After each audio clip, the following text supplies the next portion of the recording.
All right, let's start off this second teaching with a fun little exercise. I want you to grab a blank sheet of paper and a pencil. We're going to draw something. Go ahead, I know you can't draw. It's funny how no one in this world seems to think that they can draw. But either way, whether you can or you can't, you're going to draw something with me right now. So go grab a pencil and a paper. I'll wait. And once you have it, I want you to draw a dog. That's right. Take a few minutes on a blank sheet of paper, grab a pencil, and draw a dog. I don't mind awkward silence. So just go ahead. I'll wait it out. Draw its head, some ears, pointy or floppy. Probably a big wet nose. Maybe the tongue sticking out, maybe it's not. Give it the body, 4 legs, and a tail. Stumpy tail, maybe? Curly tail? Doesn't matter. Your choice. Take a few minutes, a few moments even, and draw a dog. Now, most people will draw a generic-looking cartoon pup of some sort. And looking at these drawings, it's probably easy to see why most people say that they can't draw. But now I want you to take another sheet of paper, and I want you to draw this dog. The dog that's on the screen right now. Take a few minutes and use this dog as a reference to draw a second dog. Go ahead. Stop being so shy and just draw it already.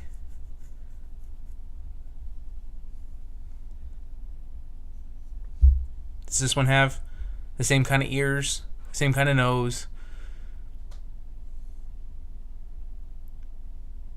Does it have a stumpy tail, the curly tail? How much does it look like your first dog? Now, I'm going to guess that the second drawing is no masterpiece.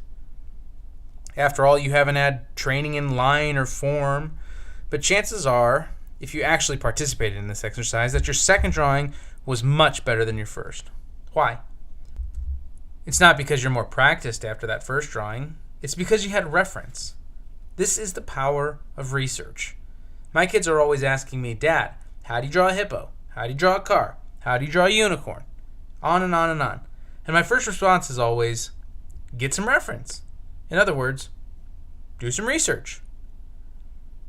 So here's your first point for today's lesson. Research, research, research. Many of us are simply doers. We make a decision and we act upon it.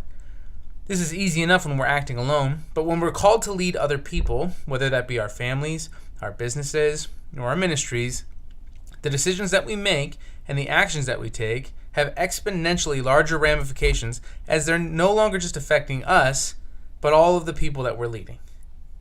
Let me give you an example.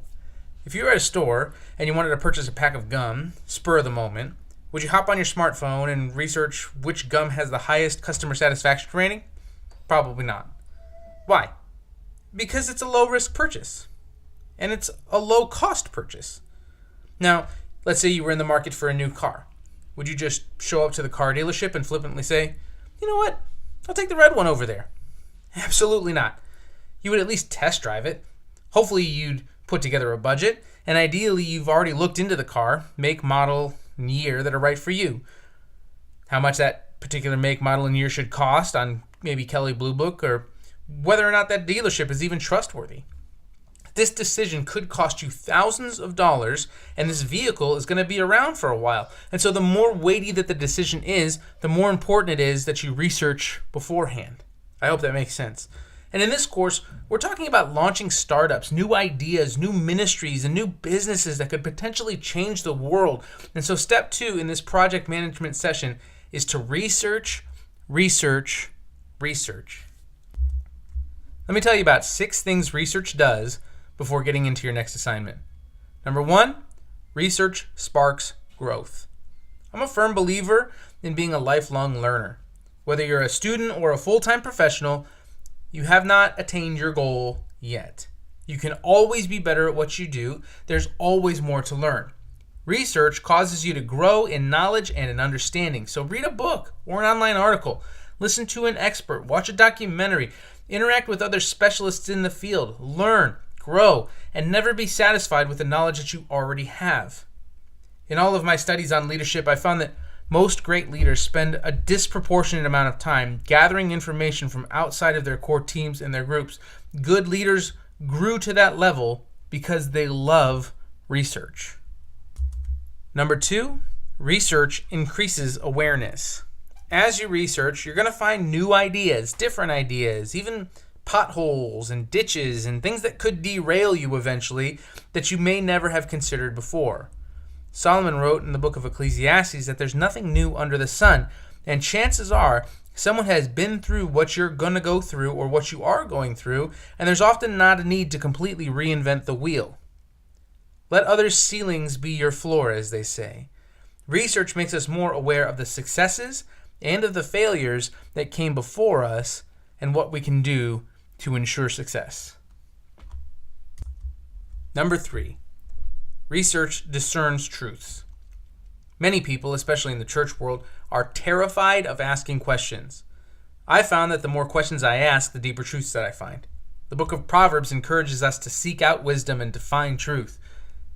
Testing the validity and reliability of claims becomes more solidified as we collect more data. But it's also always necessary to remember that the quality of the data that we're collecting is even more important than the quantity of data that we're bringing in. Let me say that again. It's really necessary to remember that the quality of the data is even more important than the quantity of data that we're bringing in. You know, with the rise of internet-based research, it can often be difficult to trust our sources. So fact-checking becomes essential. You have to avoid propaganda and clickbait and advertisement revenue-driven sites.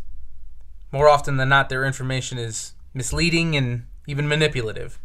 But if we do the right research, we should never be afraid to ask the hard questions because research helps us discern truths. Number 4, research gauges opportunities. Just because a door opens doesn't mean that you should walk through it. People have often said to me, well, God never closes a door without opening a window. And my response is generally, well, you do know that there's a devil out there who loves to open and close doors and windows too, right? The enemy loves to distract us from God's best. So we need to ask the right questions and do the right amount of research so that we can say things like, is this the right fit? Is this the right hire? The right location? Just because an opportunity arises doesn't mean that it needs to be seized. Research can help us gauge whether an opportunity is right or not. Number 5, research informs our decisions. Not only is research helpful in discerning truths, engaging opportunities, but once the data is in and the research is complete, ultimately research can and will inform your decision making. This is key because we're no longer relying solely on our own brilliance or our own ingenuity or our own wits, but on the data that we've accumulated. Pilots learn how to fly based off their instruments because their eyes and their ears and their own thoughts and their own senses can be misleading. In the same way, we have preconceptions and tendencies that can skew our decision making. Research can be an instrument or the instruments by which we inform our decisions. Number 6, research nourishes our mind. Now this is a bonus one, but several studies have shown that mentally stimulating activities like doing research can contribute to brain health. It's been noted that research helps develop critical thinking and problem-solving skills, as well as reasoning and reading and writing and analysis and even social interaction. Such skills and thinking processes are food for our brains, and they allow creativity and logic to remain active even in our later years. So again, research, research, research. Be smart about your sources, but the more research that you do, the more likely you are to be prepared for whatever lies ahead.